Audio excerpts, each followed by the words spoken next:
Catherine Troisi is an epidemiologist at the University of Texas School of Public Health. She joins me now live from Houston. Hi there. You know, we just heard a virologist say that in the declaring a pandemic, the WHO declaring a pandemic, you hesitate to give it that label because it can cause panic.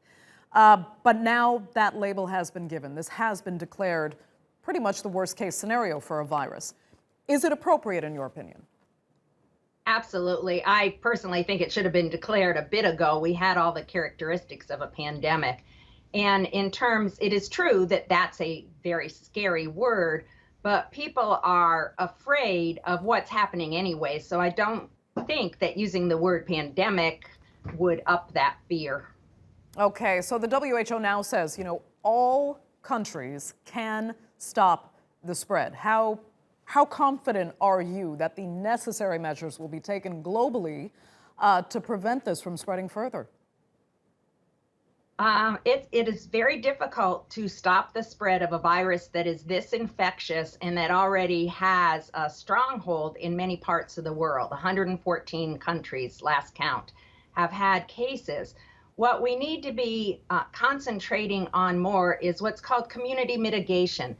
That is slowing down the spread, but particularly protecting our more vulnerable populations, the elderly, those with comorbid conditions, and also here in the United States, at least, those who are experiencing homelessness, people in jails and prison are also at higher risk because they can't stay away from large groups.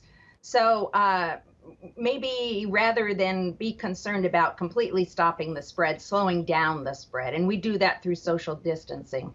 Okay, so I mean, the response from the White House has been somewhat controversial. I mean, the president obviously wants to downplay this as much as possible because he doesn't want it further affecting the economy, which he claims a lot of pride over having improved.